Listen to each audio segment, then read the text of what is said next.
here while I do some laundry. I got 2 videos coming, y'all. Ugh. Y'all might see me in and out the camera, but it's the best I could do. Because I ain't even proud of this house to show this house. But I just seen a live, and I'm gonna try my best not to get emotional because I am I am an very emotional person. I am silly. I know y'all don't see that a lot in my videos because a lot of times I have my children, and when I'm out in public, I tend to be serious with my kids. I don't tend to be real late, like real silly, or you know what I'm saying, like I usually are, Lord. I usually am.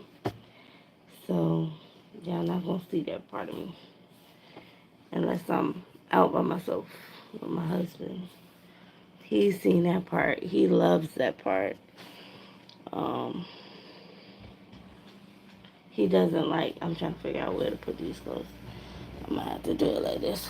He doesn't like me to be serious all the time, which is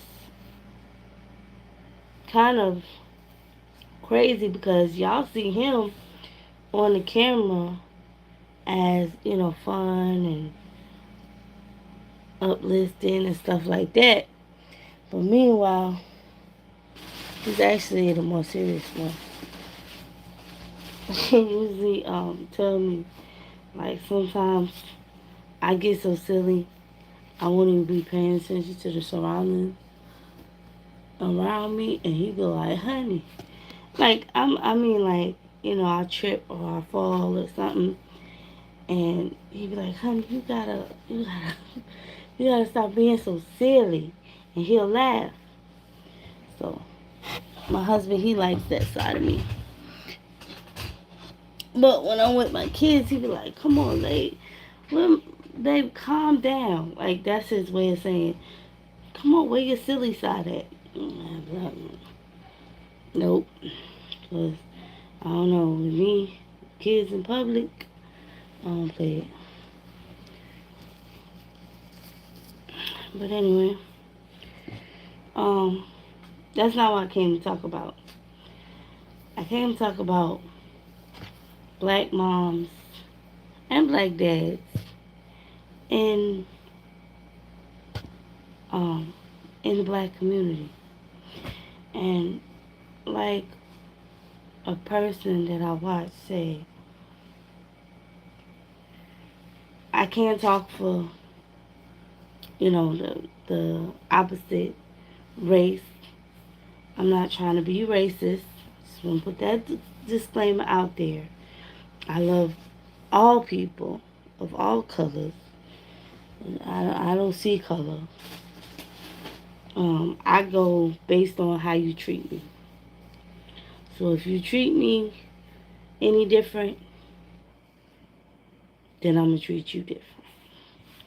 And that's how I was raised, because my family is Italian, so I don't see that side of my family. I got Italians, I have Puerto Ricans, I have, like, we're so many, okay? So I don't see a color because of that, because my grandmother had blonde hair and blue eyes. Okay, so yeah. Anyways, my my grandmother on my dad's side, she had blonde hair and blue eyes. I was gonna say my great grandma, but I ain't see her on that side. I need to see if somebody got a picture of her. I would like to see that. But anyway, back to what I was talking about. Yeah, I know narcissistic parents on both sides of the spectrum. Let's just put it that way. Cause my parents, my mom especially, my dad, he's toxic. What is wrong with me? He's toxic, but he was my support growing up. Like he was the parent that was there mostly. My mom, she checked out. Once once I was born and once my dad really started paying attention to me, she just checked out. Um at first, she saw it as an opportunity to uh I lost my train of thought. At first she saw it as an opportunity to kind of like use me as a pawn, and then she saw that wasn't working with my dad, so then she just checked out of parenting altogether. And my aunt, like I said, I'm trying not to get emotional. My aunt was a big, big parent in my life when I was really, really young. My mother was an alcoholic, a big alcoholic. I mean, the type that would leave you in the back of a warehouse and wouldn't come back for you until the next 2 days. That kind of alcoholic. Not because she simply didn't want to, but because she was too drunk to realize what she had done. So being that she did stuff like this, she called my aunt to come from Georgia to help her take care of me. And she did. Because when my mom was young, she didn't really drink like that. Like, my mom was an adult from the age of 16. That's why they say generational curses. My mom had to take care of herself because her mom put her out at 16, um, and told her, bitch, get your own job, get your own place, get, get your own clothes, get the fuck out of my house. That part. So, my aunt ended up taking care of my mom. She was 18, and my mom didn't understand because them two always had, like what she says, a competition. Because my mom is dark skinned, my aunt was light skinned. And she said my grandfather, um, on my mom's side, God rest his soul, he cared more for my aunt than he did my mom, because he felt like my mom wasn't his, because my grandmother was a street runner. So he cared more for my aunt because he figured my mom wasn't his. And then he later found out when she was about 16 and about to go with my dad to New York, he found out that my mom was his, even though she was dark skinned and not light skinned. But he ended up, favoring her more. So that means he bought her clothes. Of course, he took care of her. He gave my grandmother money for her, just for my aunt. And he made sure she got through high school and stuff like that. He didn't pay my mom no attention. With that, my mom ends up, um, to the side and call black bitches and call you ungrateful bitch, you dirty bitch, all kind of bitches, you bastard, and By the way, if you don't want to hear cursing, it's going to be a lot of cursing in here because I'm going to give y'all a vivid picture of a generational curse. So, with hearing that all her life, ever since she was about 5 or 6 years old, it can be hard on a child.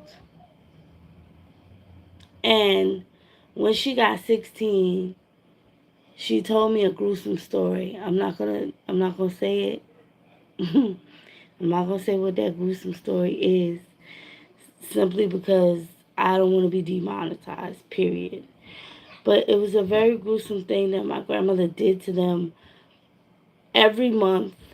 Let's just put it this way, around the time that they were supposed to get their Aunt Flo. Okay, and my grandmother would do this in order to say she was preserving her female girl. This one day. Right now. Okay, that's nice. What is this? That's granddaddy phone. Go give it to granddaddy. Go give it to granddaddy. Go give it to him. He'll open it for you. Go give it to him. I'm not opening that phone. Go give him his phone. Go give it to granddaddy so he can open it for you. Go ahead. We'll finish the conversation once he leaves the room. But I want to say that to say this. My children will never, especially my daughter, and I tried to keep Nevaeh away from it as much as I could. And I cried to her. But her being her 8-year-old self, who thought she understood a lot that she didn't understand, felt that it was better for me to stay right here because mommy got to be lying. There's no way my grandmother could be like this. Now, as she is older and we're able to talk more and she has more maturity, she told me, she said, Mommy, as soon as you left, as soon as you went to Minnesota, it happened. Everything that you said was going to happen, it happened. And I said, baby, I can't go back. I can't fix it. And it was either I gave her to my mother or I just continued the cycle with them of constant getting a job, losing a job, getting a job, losing a job, because that's the way the system is set up. They want you to lose. They don't want you to win. So I don't want people to perceive CPS. I know a lot of people do. They perceive CPS as something where you're winning. You're going to win. They want to see kids be in a healthy environment. No, they don't. No, they don't. I had a job making $1,600 every 2 weeks, and that was after taxes.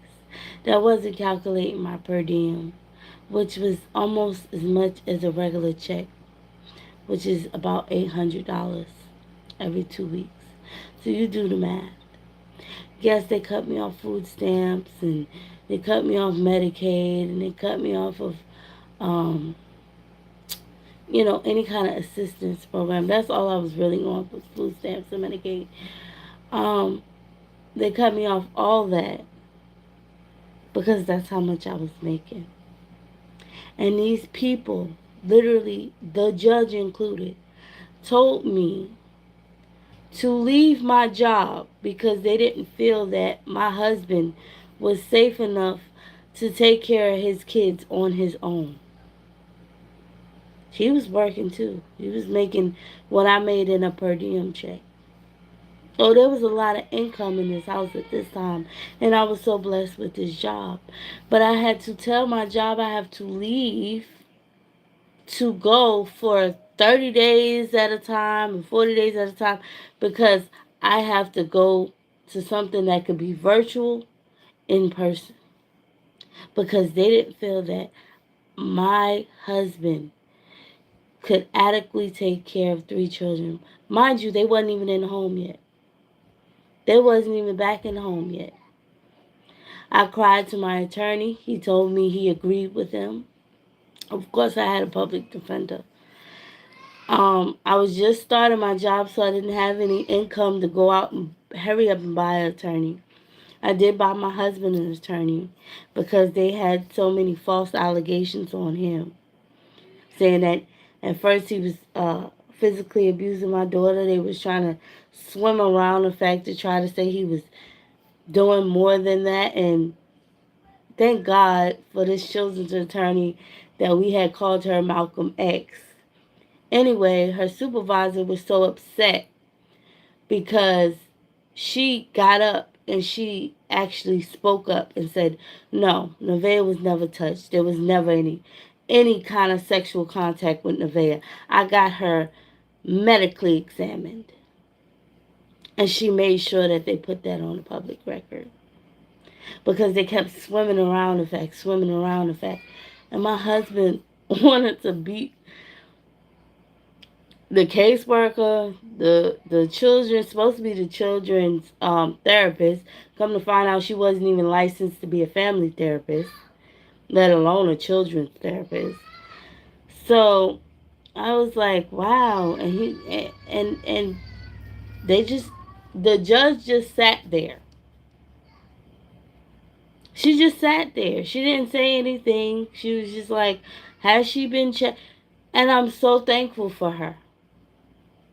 Because her supervisor just sat there and she wasn't asking us. She was asking the attorneys on her side. It was just a mess. But yeah, they don't want you to win. They want you to lose. And they want you to give up to the point where you feel like there's no way out. But with me and my husband, we cried together. We talked to each other. We were our own therapists. Even though they had us in therapy and anger management and parenting skills and parenting classes. Yes, we had to take two different versions of parenting. Even though they had us in all of that, we still had to be our own therapist because our therapist was like, I can't really get y'all through this. I can't get y'all through this. Y'all have to get each other through this. And he said, I see a lot of families where they end up breaking up because they can't get each other through this and they can't be their own um, support system for each other. Because you have the families, the in-laws, they get involved and they say, well, things will be better if, things won't be better if. Because what happens is the judge see that and they go, okay, we broke up a family. We successfully broke up a black family. We can go ahead and give the children back to the mother. It doesn't matter if the mother is there. There's a story out there. The mother put her two sons in the oven and made her oldest son, 8 years old, hold the oven closed while she cut it on and she cooked them. Then she sent the video with the 8 year old holding the oven closed as they screamed and hollered to the baby father who was trying to fight for his children. Now you telling me this is a real story. Now look it up. It's in Atlanta, Georgia. It is a real story. You're telling me that's the system that protects children? They awarded her full custody of these kids. And she got so upset that she decided to lock her children up in an oven using the force of her other son. Do you know how traumatic, how much fucking damage that is? That boy will never be right. I'll be surprised if it don't end up detrimental to him. He's gonna need 24-hour medical care for his mental state. Not just for his physical body, but also for his mental state. He was only 8. He was 8 years old. And this is the system that y'all send to people's houses, that y'all just constantly praise. That's the system. And all they could do was tell the father, I'm sorry. That's it. I'm sorry for your loss. What? I think he sued them, and I would have.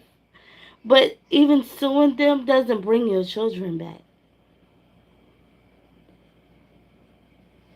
That's the shit they do.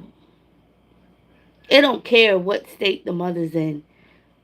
It don't care what state the father's in. They're just gonna send them with the mother regardless. So that's what our therapist was saying. A lot of these families, I've seen it happen, where they end up giving the children back to the mother or giving the children back to the father just so they can separate the family. And the in-laws end up getting into it. And they're like, yeah, that seems logical. You go ahead.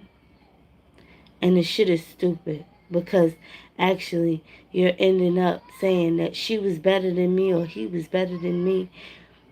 But in Georgia, they obviously they just give it to the mother. They don't care.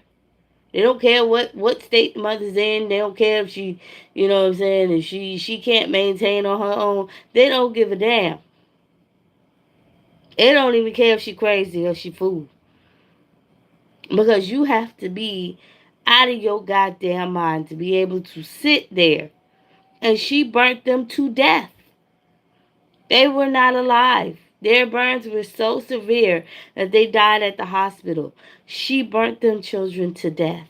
And she did it on recording. So Georgia did not, Atlanta, Georgia, does not care. It would have gave me my children. If me and my husband would have decided we don't want to, and the judge said this. She says, I'm not going to say on public record that I wouldn't give you your children.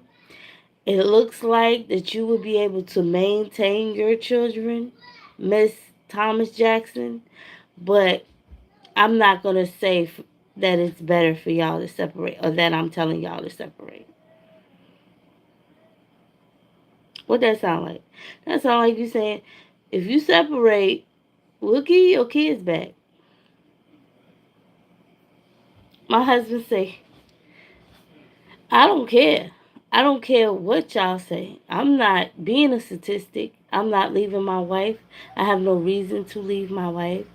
Um, so I'm not doing that. And the judge made it very hard for us that day. She gave us all kind of things to do. Like I said, parenting classes, therapy. Um, we had therapy twice a week. We had parenting classes twice a week. We had parenting skills twice a week. We had anger management twice a week. We had all kinds of things to do.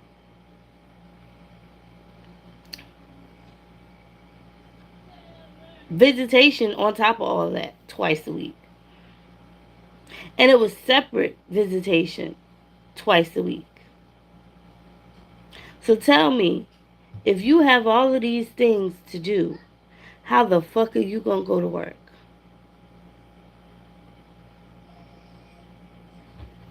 But this is a system that wants the family to be together. A system that took a year and a half just for us to have visitation together. All together. Because at first, all my husband could see was his biological child. That was it. He couldn't see his stepdaughter. He couldn't see his stepson. I didn't know blood made it official, but yeah, in their court system, in their eyes, blood is what causes you to be a parent. If that was the case, shit, I would have had a big ass support system because now one of my baby fathers ever stepped up. Anyways, um, but back to what I was saying about my mom.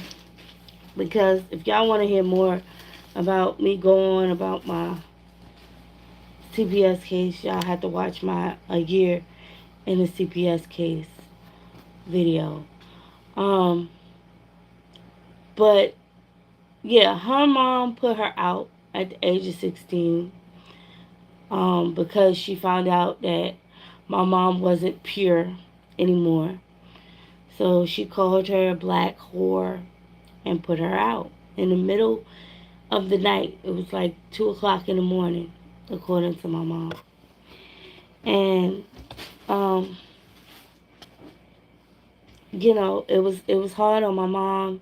She, my aunt was also affected, even though my grandfather took care of my mom, even though she got money for her and stuff like that, she still treated her like shit.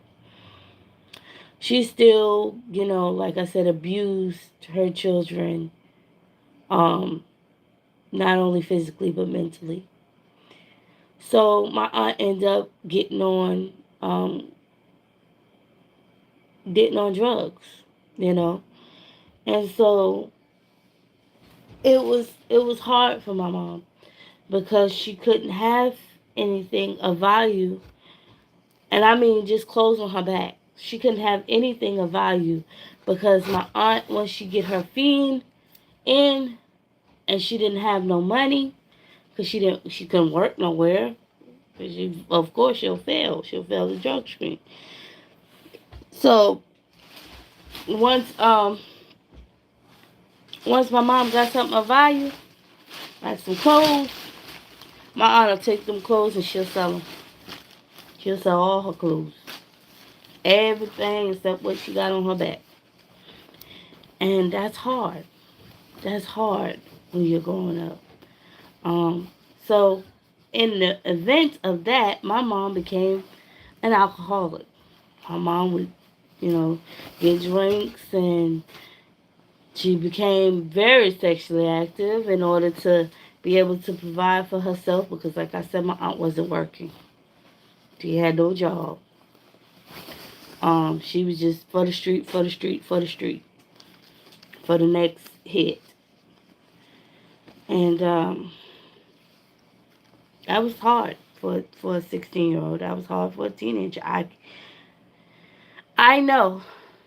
I know because I've been in that curse. So anyway, uh, I know that, and with that, my mom did exactly what my grandmother did to her, to me. Because my mom it didn't start just at 16 when she got put out. No, my mom was, sold for drugs.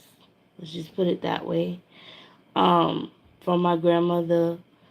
My grandmother didn't care who came into the house, who did what to what. I'm going to just put it that way. So, and this started at 12. So when I got 12, I got called fat bitches.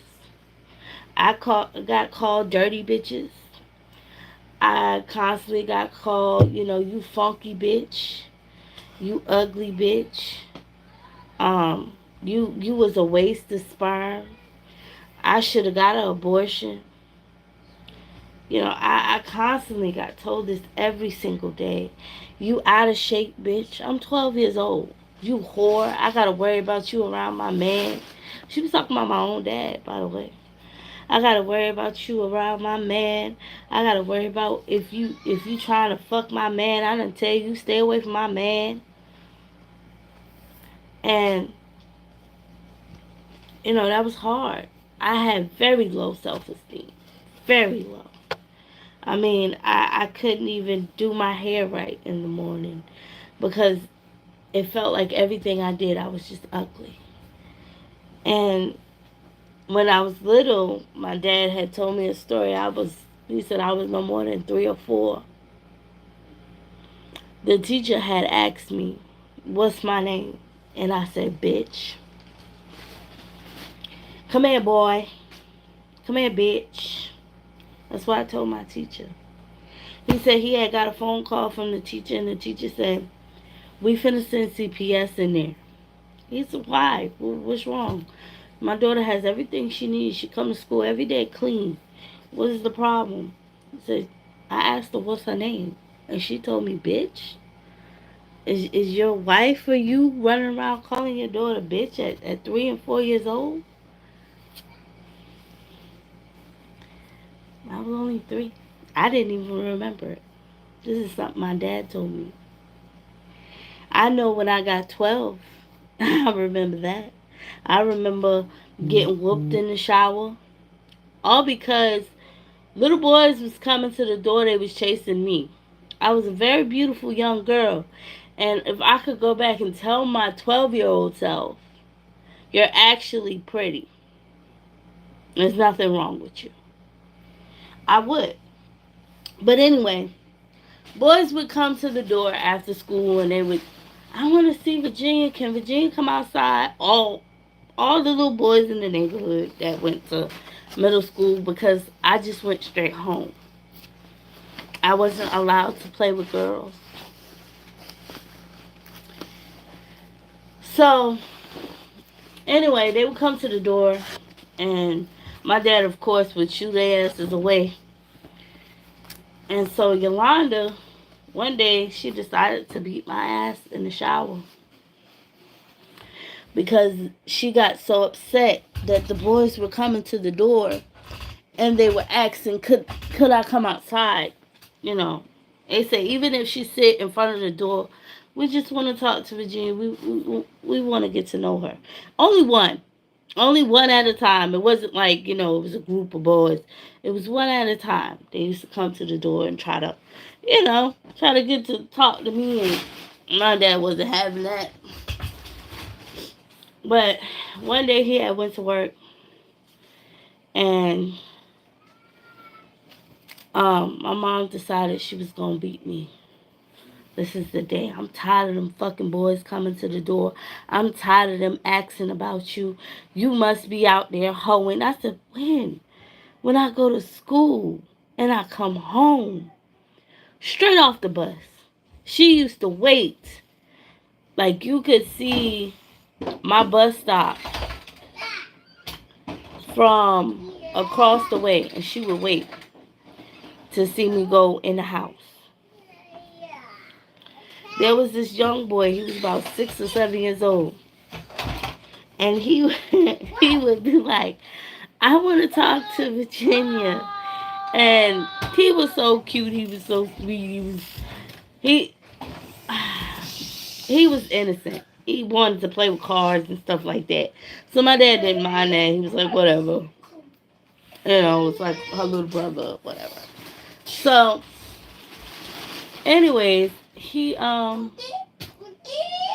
try to talk to me outside of the bus. So I would be able to talk to him like on the way of going in the house. And my mom be like, "Didn't I say you don't talk to nobody? Get your ass in the house. I done told your dumb ass, get in the house. Hey, turn that light off. Get out. Out. OUT. Go get your tablet, Papa. What? Go get your tablet. The tablet? Yeah, go get the tablet. Okay. Didn't I tell you get your dumb ass in the house? Didn't I tell you get your lazy ass in the house? What? I'm like, okay. I'm on the way. I'm walking. And my dad used to be like, "Man, Virginia, if you want to sit out here with I think the little boy name was Isaiah. I think I don't remember. It was when I was 12. I was real young, but I think his name was Isaiah. And he was like, if you want to sit out here with him for a few minutes, you can before I go to work. And we would sit out there, and he would bring his toys out there, and we would, play toys together. I think this is dead, Papa. Oh, no, it's not. Okay. It's on 100%. Hold on, y'all. Here, Papa. Here, Papa. Go ahead, go play it. Okay. Um, but yeah, and he was like, if you want to sit outside, you want to, play with him for a few minutes, then you can. And a lot of the boys would see me outside playing with him, so they be like, she kind of cute. I overhear one of them, they're like, she's cute, but I was so into I'm ugly. And my mom used to tell me, bitch, they only want one thing. They only want your drawers. They only want one thing. And so I stayed away from that, from that traumatization. I stayed away from the complete opposite sex. I didn't think about the opposite sex until I got about 15, 16. But we'll get to that later. Um, but yeah, so I was still into dolls. Like I said, me and the boy, he'll go get his sister dolls and he'll get his cars and we'll sit there for about, my dad would probably go to work in about an hour, I would say. So anyway, yeah, so one day my mom, knew that my dad was going to work in an hour. She had me go straight directly in the house. I had to sit with my aunt, and my aunt made me vacuum the floor. She used to love the sound of the vacuum. And so she'll make me vacuum the floor about 15 times. Um, until my mother walked in the door. And um, so my aunt, they got to arguing. And I didn't know what they was arguing about. And she said, there is a such thing as being fucking jealous of your daughter, Yolanda. You're jealous of your 12-year-old daughter? Are you fucking stupid? And I didn't understand what they were talking about because I hadn't done anything. I literally felt like I didn't do nothing. I just got off the bus. And I was good in school. I made good grades. Even though I was told constantly if I get a C that I was dumb as fuck. Okay? And I would bring it up to A's and B's because, like I said, I worked twice as hard. Um, and I was constantly told you're dumb. So even if I made a B, I was told it wasn't good enough because it wasn't an A. Um, mind you, I graduated with, what was it, a 3.0? Yeah. So I did pretty good. Um, anyway, she decided to leave because my aunt said, "Well, I'm not gonna be here for this bullshit." And I was like, "Where you going, Auntie?" She said, "Don't worry, baby. In the end, God always get them back." And I didn't know. I said, "Where you going?" She said, "I'll be back. I'll be back tomorrow." And anyway, she left. And my mom, she had told me, "Go ahead, get in the shower." And she beat my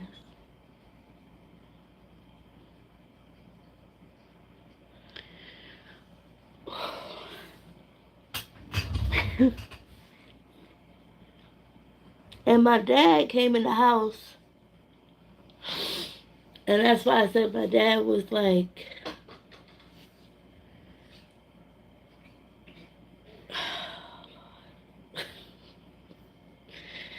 whew, I see what Pete's talking about. My dad was like my support system because he was like, Yolanda, you fucking nuts. And he took it and he hit her with it. She beat me with a extension cord. And he hit her with it.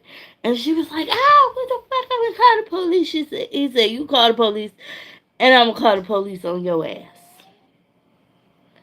What the fuck are you doing? What are you doing? Oh, that bitch. She had them boys coming to the door again. And them boys talking about one of them is her boyfriend. He said, baby girl, is that true? He said, you know what, Yolanda? I'm not even going to fucking ask her. He said, because Yolanda, she comes straight in the house from the bus. He said, if I don't sit with her, you won't even let her go outside. Fuck are you talking about? After this day, my mother said, oh, I'm going to get this bitch back. Because my dad stopped talking to her. He stopped sleeping in the room with her. My dad was a hoe, okay? So after that, he really was out there. He was like, oh, okay, when I come home, he used to come home, check on me. You all right? You good? Okay, I'm gone. He wouldn't come home till 2, 3 o'clock in the morning. She was like, I'm going to get this bitch. Ooh, I'm going to get her. So there was some aggressive boys my father had told me about. He said, so Virginia, when you get home, I want you to go directly in the house. He gave me a key. He said, because these boys, I don't think they just want to get to know you. He said, I didn't tell them to stay away. He said, most of them will stay away and they won't come back. He said, but these boys, I tell them to stay away. I done threaten them, with all kind of things, my baseball bat and all this, and they still keep coming to the door. He said, so I want you to go in the house because I don't trust them. My mom heard about this because he had told her. He said, since we're not going to be home and you fell out with your sister because you want to pull that dumbass stunt that you did the other day, he said, I'm going to give Virginia this key because there's some boys around that I don't trust. And she heard this and she said, oh, okay. Well, I don't want Virginia in my house by herself. So my dad made other plans. He like, I don't want to argue with this bitch. This lease is in her name. I don't want to argue with her. I'm just gonna find other things. Like other people that Virginia could stay with. So I stayed with my Uncle James for a couple of days. My Uncle James got upset because he was like, I can't go to work because I gotta hurry up and come home. And I can't make no overtime because I gotta watch Virginia. And that's really killing my bills. I need to be able to go to work. Why can't she sit in the house? She's 12 years old. Why can't she sit in the house by herself? You're only going for about an hour to 2 hours. Because my dad did some side jobs. I ain't going to say what it is. But he did something that only took him about an hour, 2 hours. And he made about $200-300. Okay? Y'all get the point. But he said, why she can't sit in the house or until Yolanda walks in there, which is about 30 minutes. You'll drop her off about 30 minutes after you leave. And my dad was like, look, Yolanda don't want her in the house by herself. I don't want her sitting on the stoop by herself with these boys. So he told him about the boys and, what I'm saying, how they was acting. My uncle was like, yeah. He's like, that's not going to work. So they ended up getting my brother. My brother did it for a long time. Same way, I can't do it. I need to go to work. I need to pay the bills. Because he was sharing bills at this time with my uncle. And my uncle, was like, yeah, it's not working because we need to go ahead and pay the bills. I give him the cable bill and the light bill. I take the rent on by myself. And so, in that sense, that's where I ended up, on the stoop. And guess what ended up happening? Exactly what my dad thought was going to happen. And my mom, she called me all kind of stank assholes. She said, "You hoe, you probably deserved it. You probably gave it to him. You probably lied. You's a lying bitch. You's a dirty bitch. You probably lied.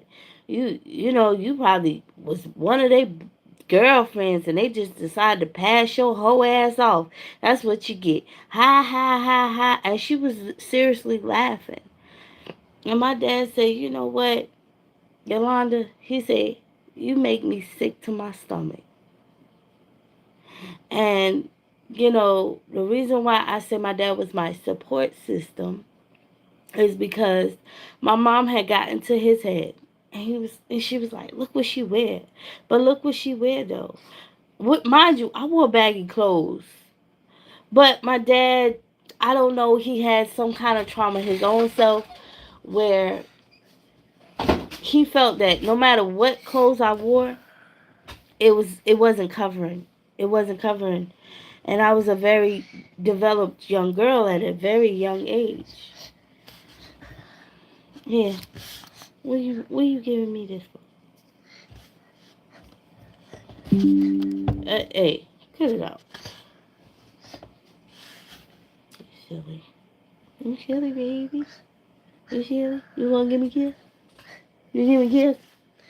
You give me a kiss? Yeah, yeah. We done learn this fake cry, y'all. Anyway. Nice. Huh? This mode. Probably good. Yeah, take it. I'll fix it. Yeah. Go ahead. Stop digging in your butt. Go ahead. Go play. Huh? Alright, get on my clothes. You want my clothes? Thank you. I can continue this conversation in a minute because he want to know what's going on because he see my eyes already. Go ahead. He trying to climb on this chair. Like I said, if I can, the trauma and the hurt and the deceit from my mom, and after that, like I said, it just got worse. It got worse to the point where she didn't care where I went and what time of night it was. My dad said he asked her one night, he said, "How can you sleep peacefully knowing that your 14 and 15-year-old daughter is out there at 2 or 3 o'clock in the morning and hasn't been home all day?" And she rolled over and said to him, "F that B." Just like that. F that B. And he said she rolled over and went back to sleep. He got up out the bed. And that's when he began to knock on doors. My dad used to have to knock on doors to find out where I was at. And he said he looked back at that and he wished he could have picked a better mom for me. And he wished he would have never fell into, the whole statistic of, well, maybe the woman is right because I don't know anything about a woman, so maybe she's right. And he wished he would have protected me more against my mom. He said not against, people, because I can't protect you 24/7 against, the world. But he said I always go back to that day. And I say, if I had continued to fight and continue to do what I needed to do to make sure that you were safe, he said, ain't none of that would have transpired. But I let it go into your mom's hands because I'm figuring she's the mother. This is the mother of my child. This is the woman that used to stay up all night and take care of this baby. There's no way. There's no way. And he said, I seen what her mother did to her, and she told me about it. He said this was my mom telling him what happened, and he said that wasn't an excuse to him. He was thinking about leaving my mom for a lady around the corner, the one that I said he would stay out till 2, 3 o'clock in the morning. He was thinking about leaving her for her because he was disgusted with my mom after that situation. He was completely disgusted. But he was also ashamed at me. And he told me that. He said, I'm ashamed because I believe what your mom said. Maybe you did. I said, Daddy, are you for real? And I cried because I couldn't believe that my father would think that a person that plays with dolls and was told you can't have a doll for Christmas and literally cried at 12 years old would want to do something like that. I didn't even understand that.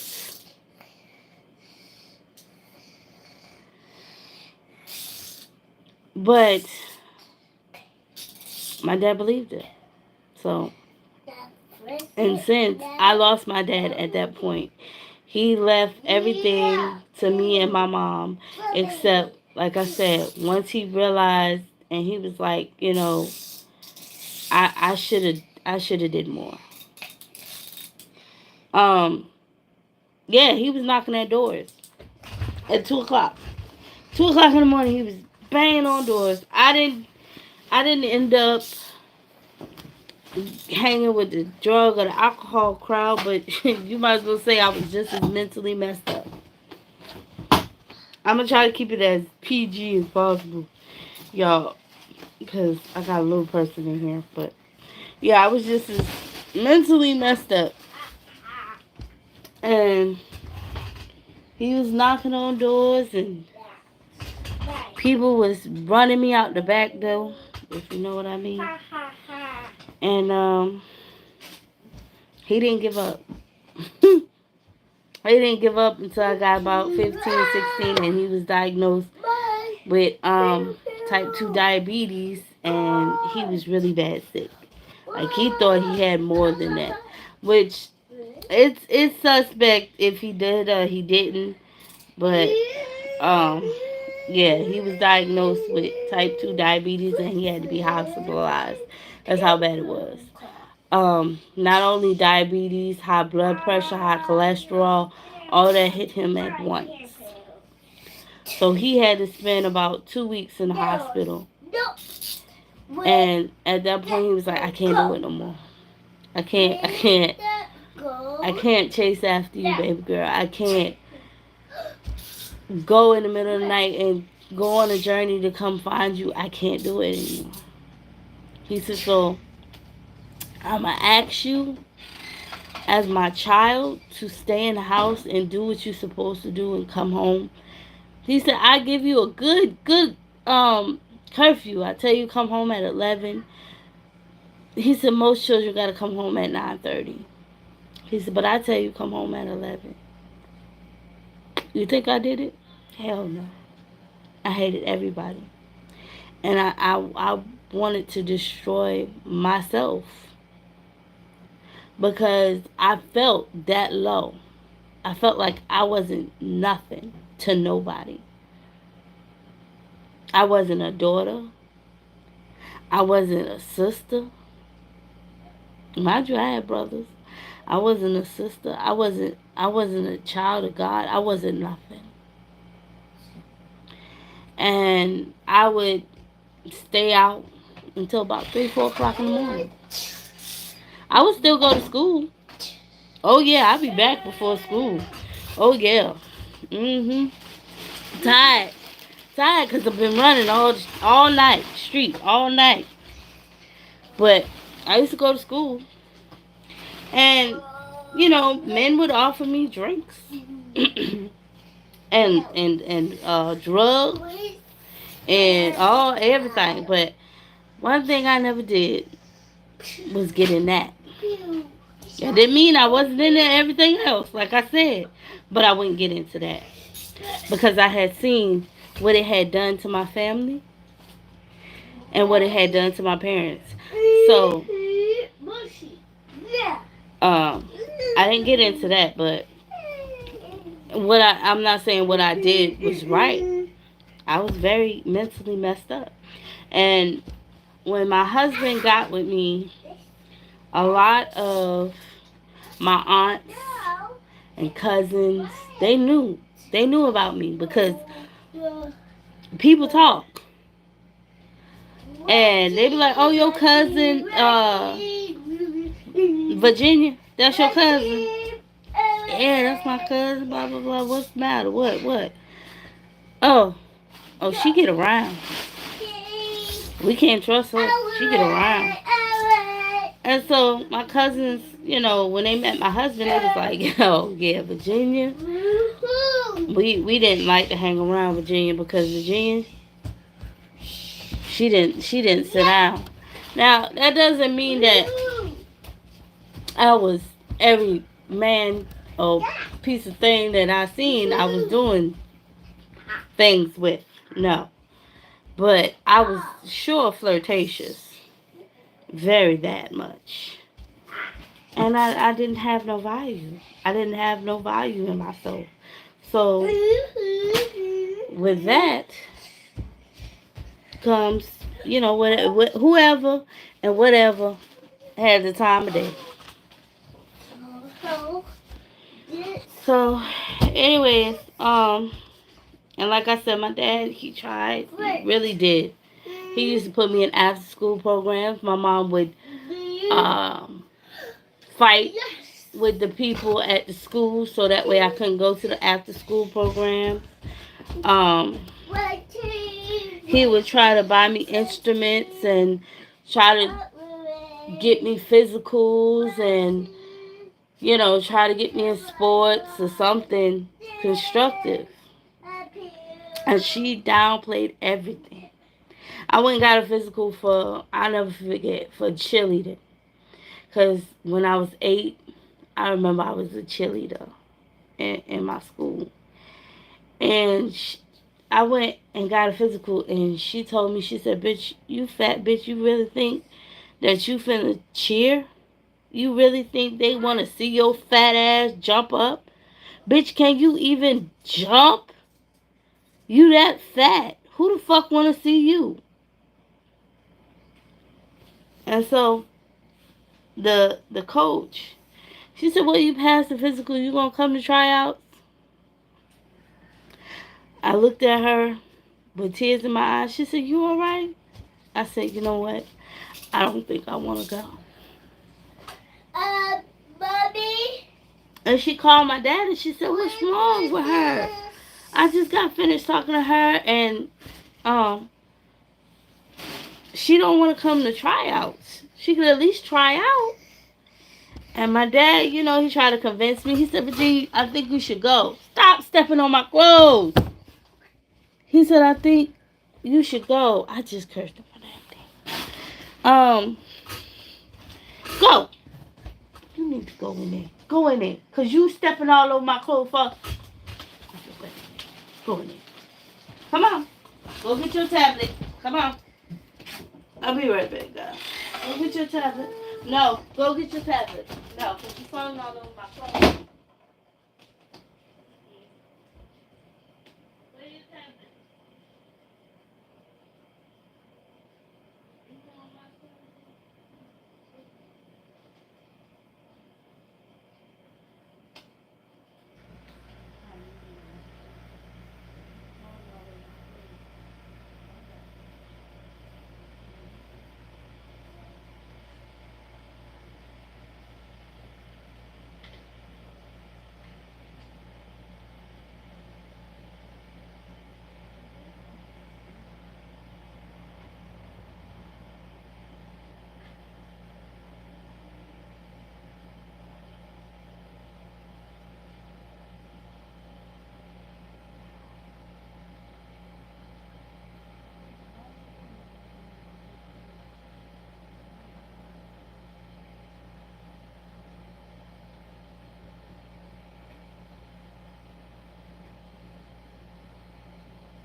Watch Umi Zoomy. Yeah, Umi Zoomy.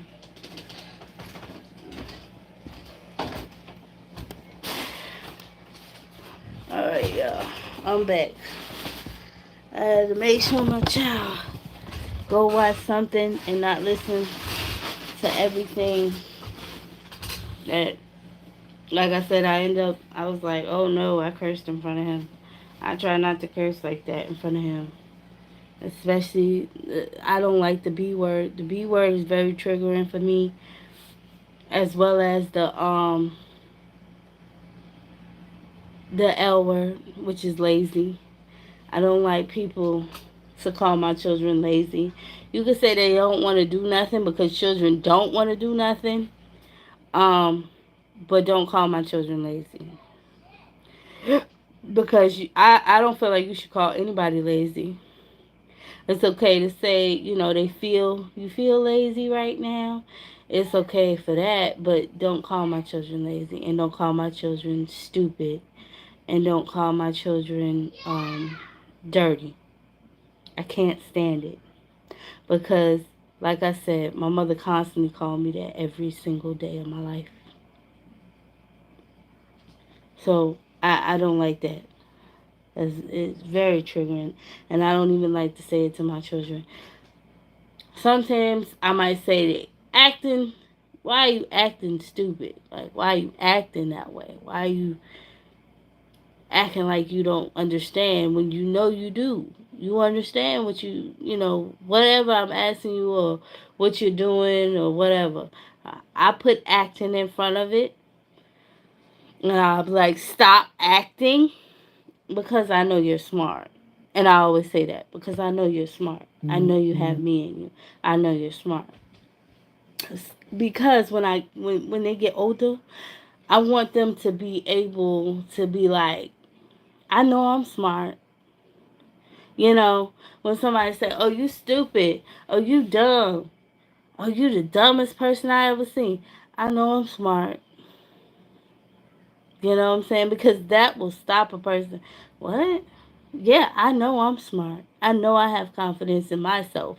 That builds confidence. Coming from a person who had low self-esteem, and I mean so low where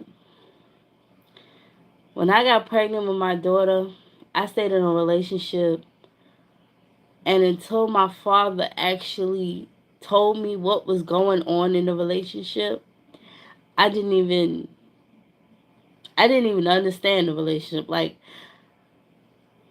I didn't even understand what was going on. That's how blindsided I was, because I was still growing up. See, that's also the thing about generational curses. What that means is a lot of times when that person didn't grow up and they had to grow up real fast, which is not really growing up when you think about it. It's not really growing up. You just playing the acting role. You're acting like an adult. You're acting like you understand what's going on, and you don't. You don't know shit. You don't know your ass from your foot. You don't know nothing. But you have to. Otherwise you won't survive. You won't make it. That's what a generational curse is. You have to put on a role because your parents will no longer fulfill that role for you. They will no longer be your support system. They will no longer teach you anything. So you have to do it yourself. And one thing a lady had said that I had seen, I think it was on TikTok, and she said that, you never really um, stop parenting. No matter how old your child is, as long as you on this earth, you're always going to be a parent to your child. Never stop parenting until the day you leave. And that's why a lot of parents be so scared, because they say, What are you going to do once I leave this world? What are you going to do? Who can parent you at that point? And at that point, and by that time, you can only pray that they got enough parenting to know and to keep you as what would my mom do, or what would my dad say to me at this moment? That's all you can pray for. But until then, you are forever a parent. Sorry. I'm sorry, ladies who decide to go ahead and spit that child out and think, well, once they get fucking 16 or 12 or 13 where they could get a job, I'm going to stop parenting, because guess what? You signed up for life. You're always going to be a parent. Legalization do not stop you from being a fucking parent. Only thing stops you from parenting is death. That's it. Unless you're a sorry ass parent, then you just stop by yourself. But if you're a good parent and you're an awesome parent and you actually care about your children, you never stop. You never stop. Because you can't. I don't care if my child was 30, 40, 50 years old and I was still on this earth, and my child came to me and they say, Mama, I need your help with anything.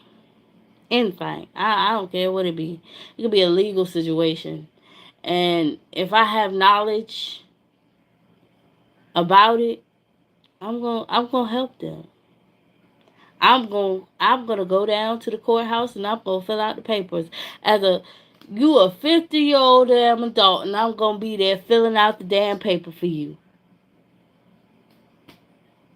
That's how I'm gonna do my kids.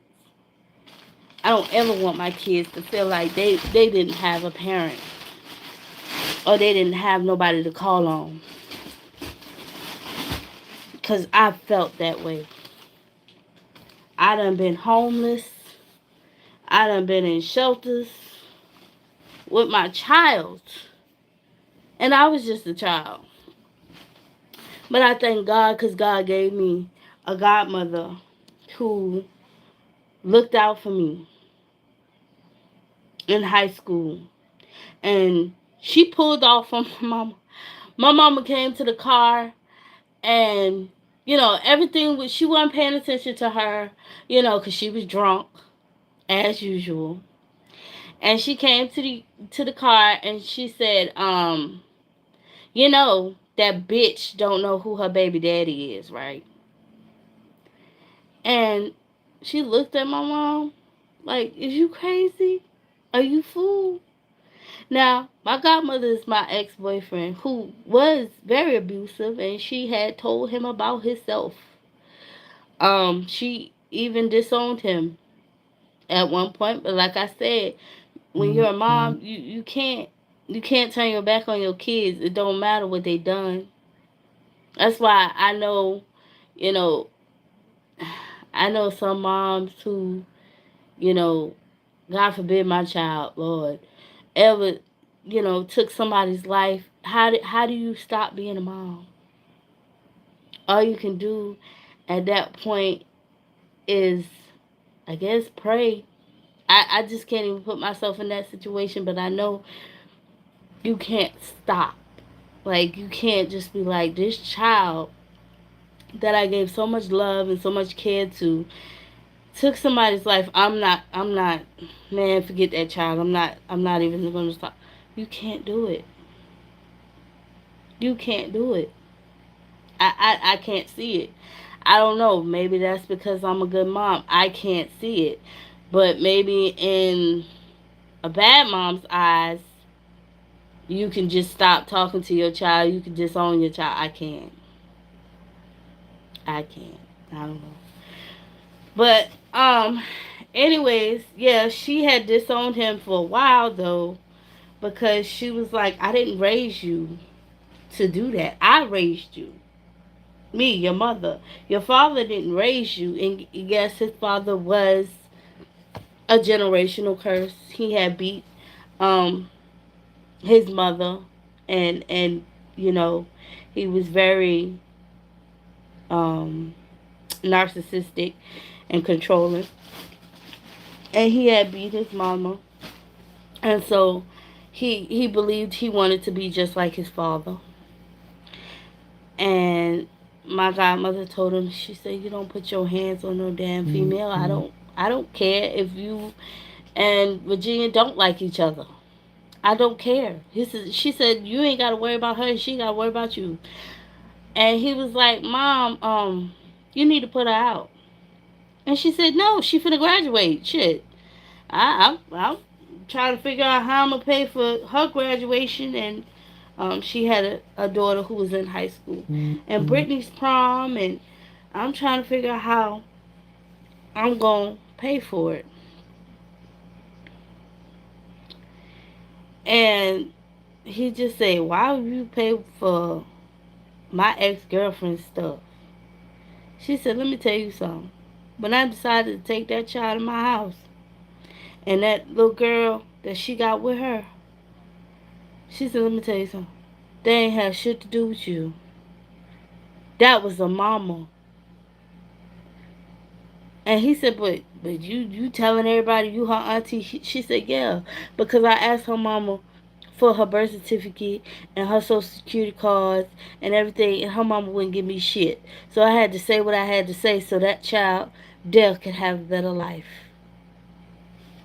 Damn sure did. And she pulled off on my mama when she said, you know that bitch don't know who her baby daddy is. Almost ran over her foot.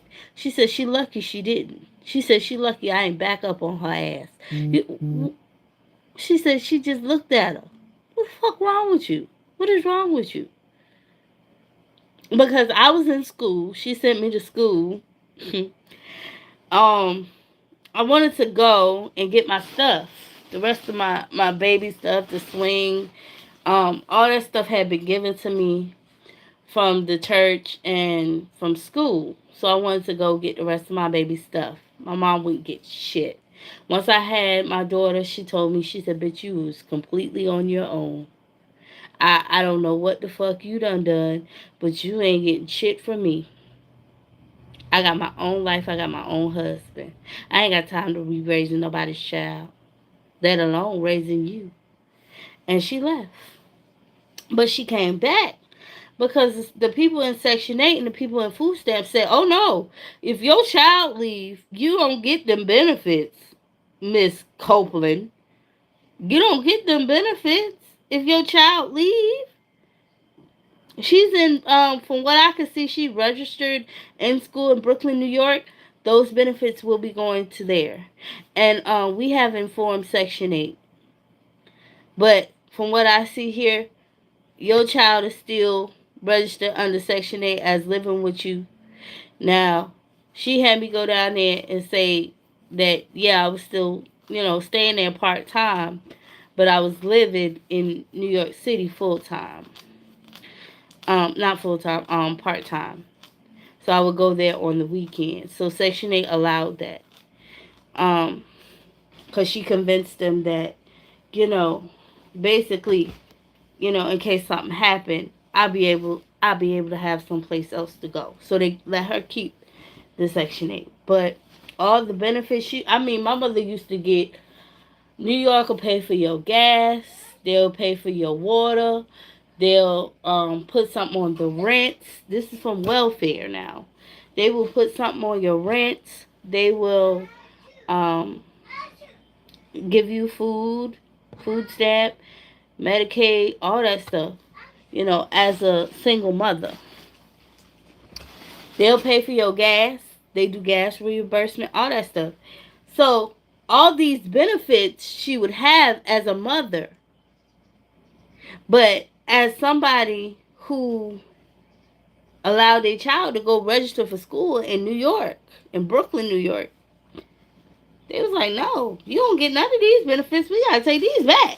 Oh, no, ma'am. Oh, no, ma'am. Mm-mm. So, um, not that my godmother wanted any of them.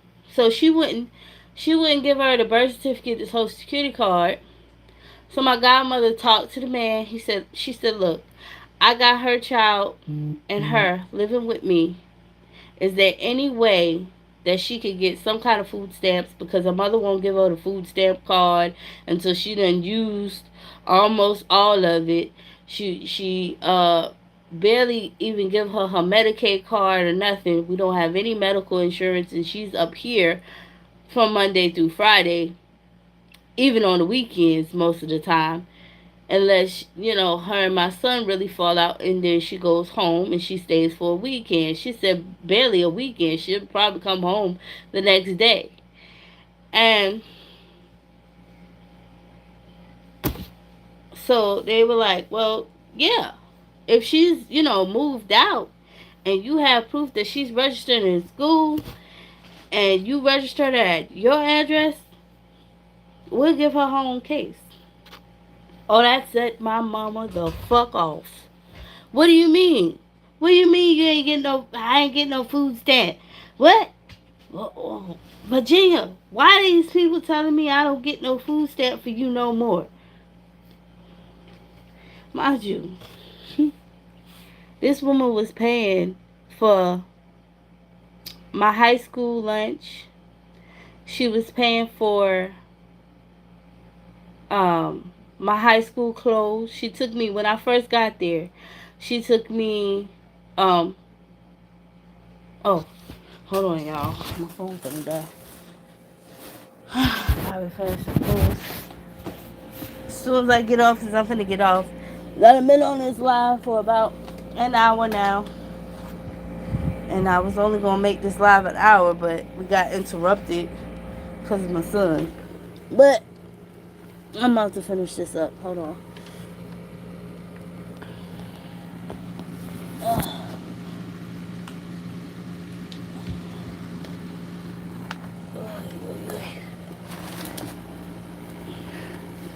Oh yeah. Shoot. Hold on, y'all. I know I'm shaking up the live. Okay. Um, but yeah, when I first got there and I registered for school, she went and bought me school clothes. She wasn't getting no taxes for me. She wasn't getting no money from me. She wasn't getting anything at this time yet. Like I said, she didn't do that until after I got into school. And she went down there and she got the rest of my stuff with me going to school. She said, no, ma'am, you have to go to school. I said, what do you mean I have to go to school? She said, yeah, you got to go to school Monday. You ain't got time to go with me to go get your stuff. I had never had that kind of support. I had never had that kind of love. That she wanted me not to miss school to do something for myself. She was able to do it for me. So she went all the way down there and she got all my baby clothes. She tried to get the bassinet in the car, but she drove a little Ford sedan. And so it really didn't have no room. And the thing the thing didn't come apart.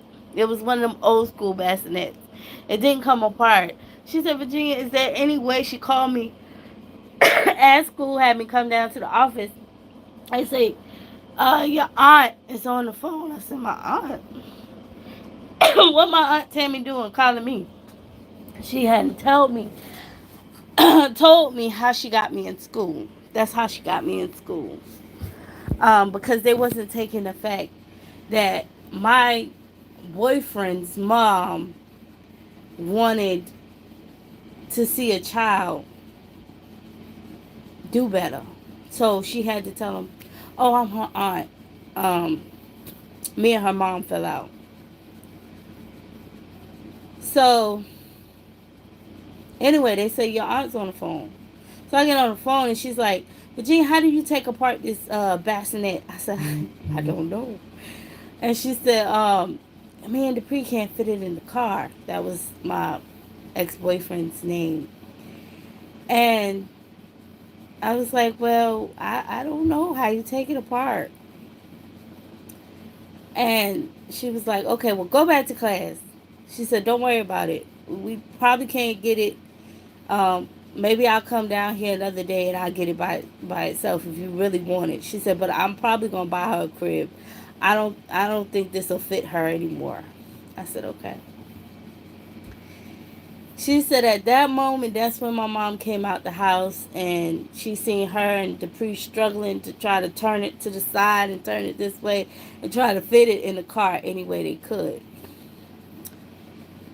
And she said my mom came outside and she was pulling off. She had pulled off. She left it in the driveway. She pulled off. Because my dad said, you know what, don't worry about it. I'll take it back in the house. And she pulled off and she pulled in the front of the house because there was a bag hanging out the trunk. So she wanted to make sure that he got out the car and he fixed the bag. And she said my mom came to her on the driver's side and she said, hold on, I want to talk to you. So she thought she was going to say something like, make sure my daughter is safe, make sure she calls me, make sure anything, thank you for doing that, anything. Mm-mm. So she was taken by the fact that she had not only called her own child out of her name, but also was insinuating that as if she was a nasty girl, like as if her daughter was like some kind of just piece of dirt. And so she said she looked at her and pre-jumped in the car. She said she just pulled off. She didn't even, she let her lean over in the car and say what she wanted to say. So when she leaned over in the car, I guess her foot was like underneath the car, and she said I just pulled off. I didn't even think about it. And so anyway, like I was saying, at this time when I first registered for school, she took me. She bought me bras. She bought me jeans. She put it all on her credit card. She bought me jeans. She took me. She bought me shirts, any kind of shirts I wanted. Um, and she bought me 5 bras and 5 pair of panties and 5 pants and 5 shirts. And um, she did this, like I said, with no. She didn't never say, "Hey, Virginia, when you get older, you gotta pay me back."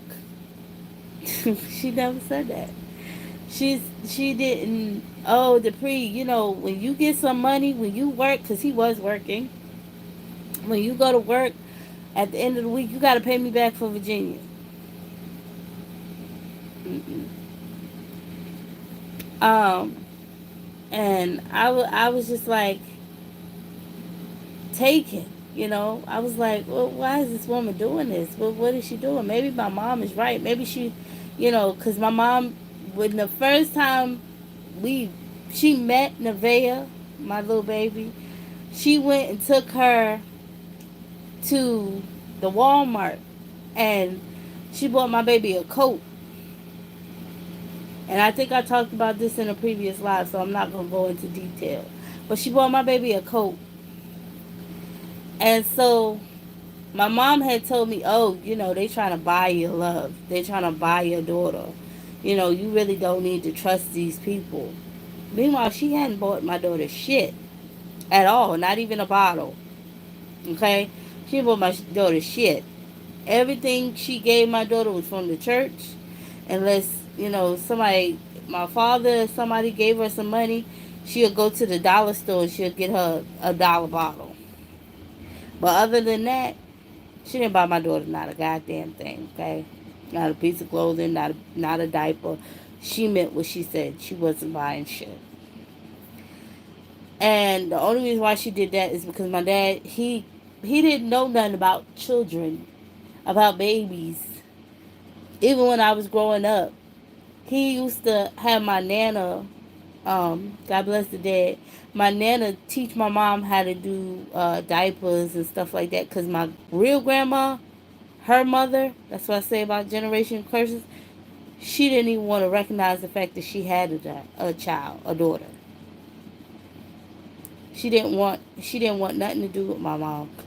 She told my mom, she said, "Bitch, you go to New York, you're dead to me. You're dead to me."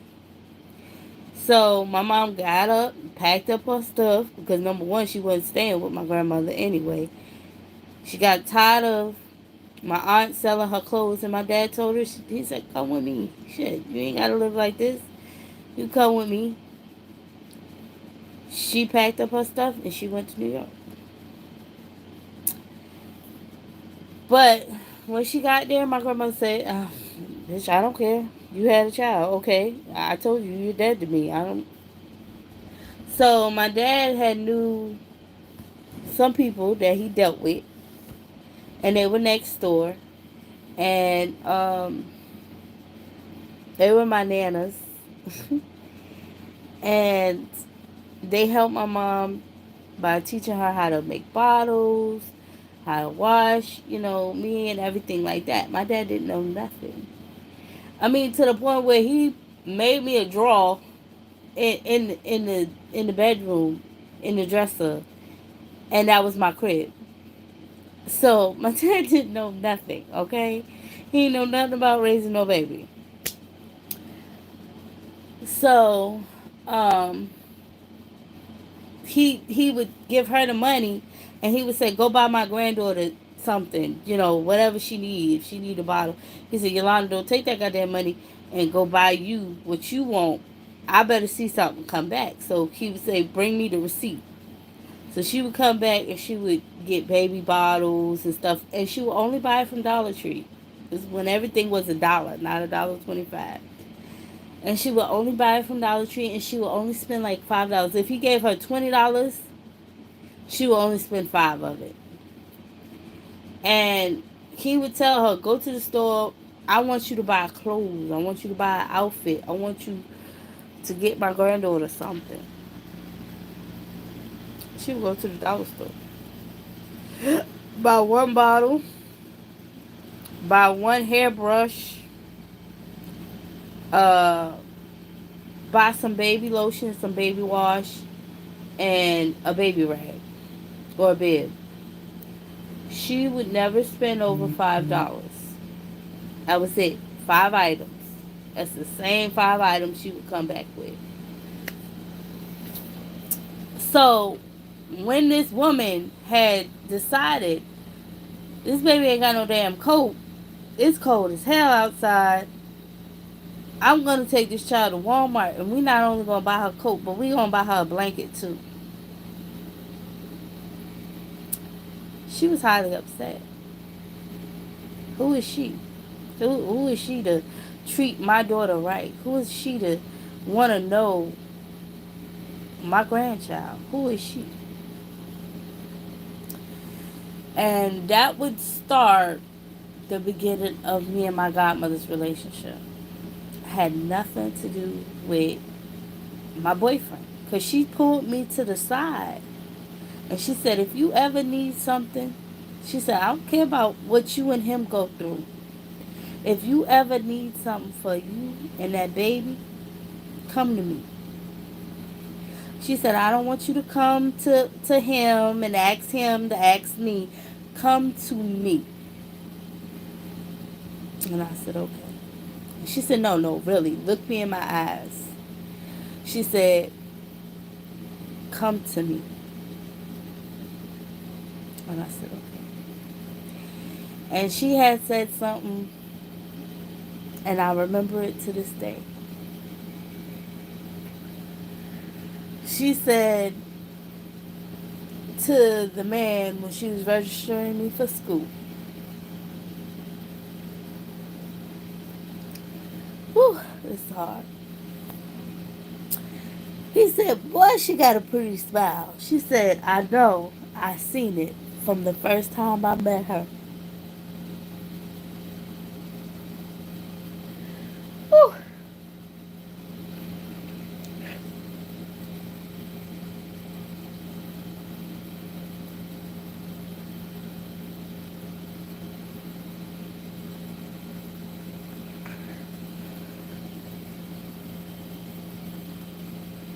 Lord,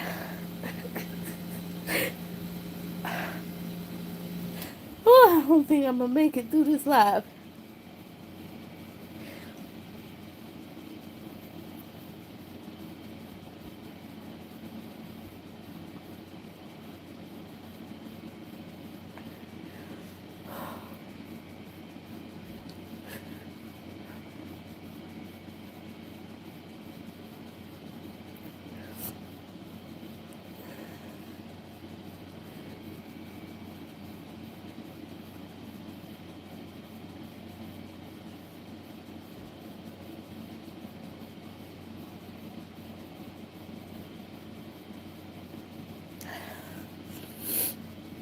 When I tell you, I ain't heard that from my old mama.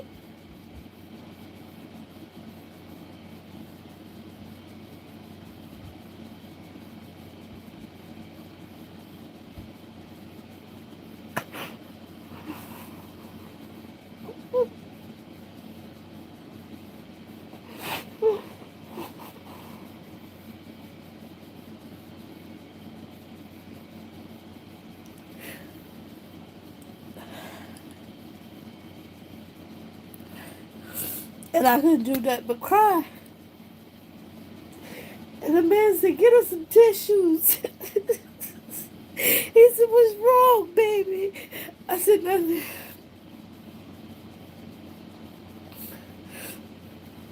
Nothing, sir. He said, anyway, he said, I got you registered and you start on Monday. And she said, yeah. She said, now what's this you was telling me about? She was in some kind of program.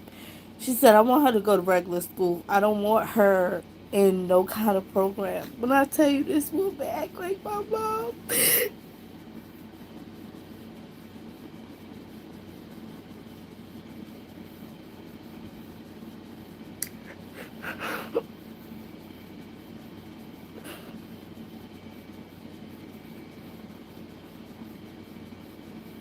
Man said, she going to a regular school. She's not gonna go to any kind of program or any kind of special nothing. She's gonna be in straight regular program.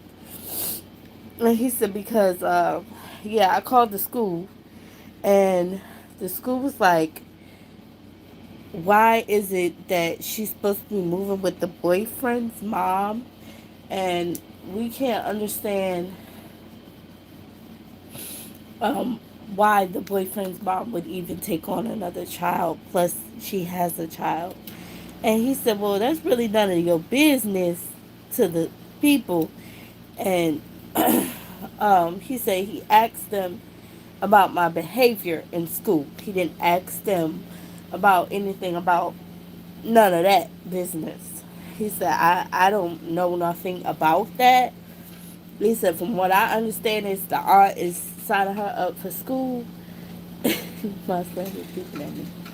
The aunt is signing her up for school, so I don't know nothing about that.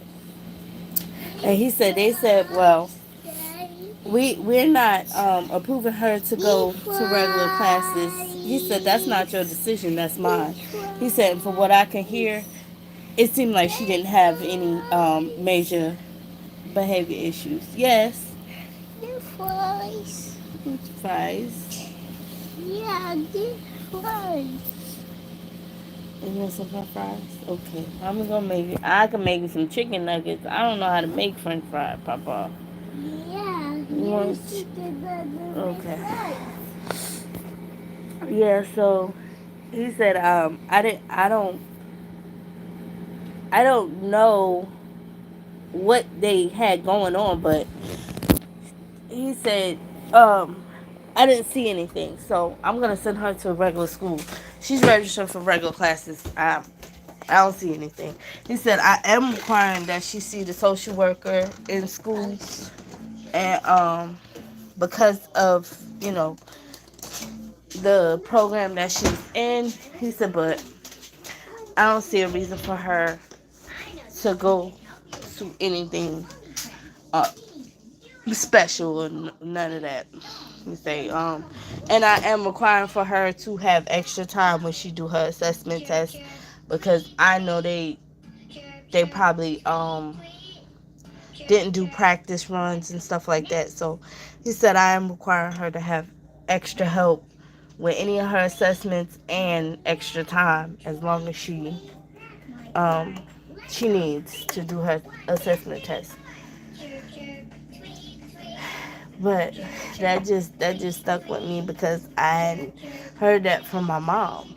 And she just looked at me and she smiled. And like I said, I just broke down and cried and man was like, please get her some tissue. And it was just, as I thought about it after I left, I was like, oh, that was embarrassing, lady. Why you had to do that? She said, what? What I do? And she didn't understand. She was like, what did I do? I didn't do anything. She said, I just said the truth. That's all. She said, you got some cute little dimples. Go. I gotta go get me a cup. And then I'm gonna make your thing. But anyway, I'm finna end this live, y'all. I've been on here about almost 2 hours. I'll see y'all in the next one. Bye.